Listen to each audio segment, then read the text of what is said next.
For the first time in MLB history Thursday, there were 3 closeout games in one day in the wild card series across the board. Only one series did not go 3. That was Dodgers sweeping the Reds, almost allowing 2 comebacks, but they swept the Reds. Let's talk about game 1 real fast. I believe the Tigers went into Cleveland. Tough game in the early going.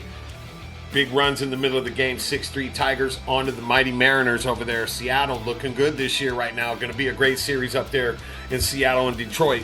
5-game series popping off later today. Middle game, Padres, Cubs. Now for me, as a Cubs fan, and just so you know, until the Cubs are out of the playoffs, I am not shaving head or face. So it's the no shave playoffs for me. I love it. I just saw a lot of magic, and it's Ryan Sandberg, if you ask me. This is number 23, and this is a great bounce-back story of the year in sports. Losing a legend like Ryan Sandberg obviously affected the team deeply. The energy sucked out of the city, sucked out of the franchise, but the Cubs, they kept pushing. They bounced back. They pushed, and they pushed, and they pushed, and they continued, and they got it done, and they're here. And no matter what call was done, I know I agree. It was a bad pitch, and it would have been a different scenario because there would have only been one out. I get it, San Diego. But you've had your time in the last 5 years. Chicago deserves a break. And I just think it was wrong to be yelling and cursing and wanting to fight the umps afterwards. That's not good sportsmanship in my eyes. And I know my Padres fans felt the same, but we're not that way. So I'm very sorry, San Diego. Your season ended early. I would have followed you all the way through had you won the series. But this year, it's all about my Cubs from birth till death. I am a Cubs fan. Go Cubs, go! Magic in the stadium that night as the Cubs finish off the Padres in 3 games, 3-1. Dansby, Swanson, Gold Glove on both hands, man. Nikko Horner, great defense out of the Cubs.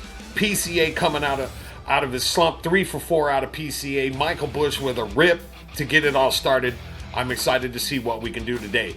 And then, of course, the Yankees, no question to even talk about the game, took out the Red Sox 4-0. Now, the only odd thing I saw going into today's games was if Boston had beat New York, the Cubs would have been the nighttime game tonight, whereas today they're the first game coming up here in about an hour. So that's what's going on. Today's game, Cubs at Brewers. Big underdogs for the Cubs over there in Milwaukee, 92-70 at 97-65. That's at 11:08 on TBS, followed by at 1:08 on Fox. The Yankees, same record as the Blue Jays, 94-68. Those guys are taking on each other there, same division, 1:08. Then the Dirty Dodgers got their hands full out there now. Over in Philadelphia, 96-66. Philly just missed the first seed in the NL this year, so by about a half a game.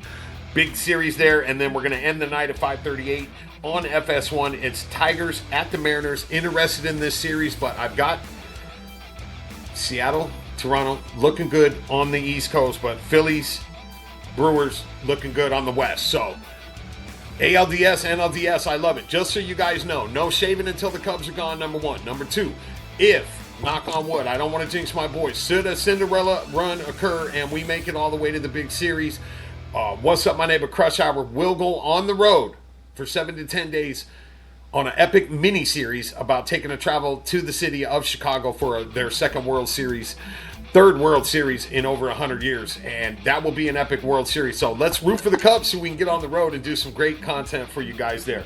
Let's switch over to the NCAA right now, guys. So I don't want to take up too much of your time with baseball because that's my sport and my team is in. Some of you guys are on vacation. Let's get into the college football. My Hawkeyes not playing today. Big game next weekend against Wisconsin. Boise State 3-1 visiting my Notre Dame Fighting Irish this afternoon at 12:30 in the afternoon. Rich, what's up, buddy? Hope you're enjoying that game live in South Bend. Notre Dame still ranked at 21 with a 2-2 record and a couple of disappointing losses. Not out of it yet. Georgia barely got a 7-point lead over middle of the second quarter.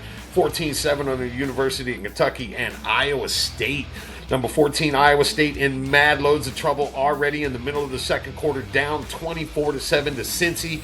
Upset City, we'll see. Wisconsin, Michigan, tough game over there in the middle of the second quarter as Wisconsin and Michigan are knotted up. Michigan ranked number 20 in the nation.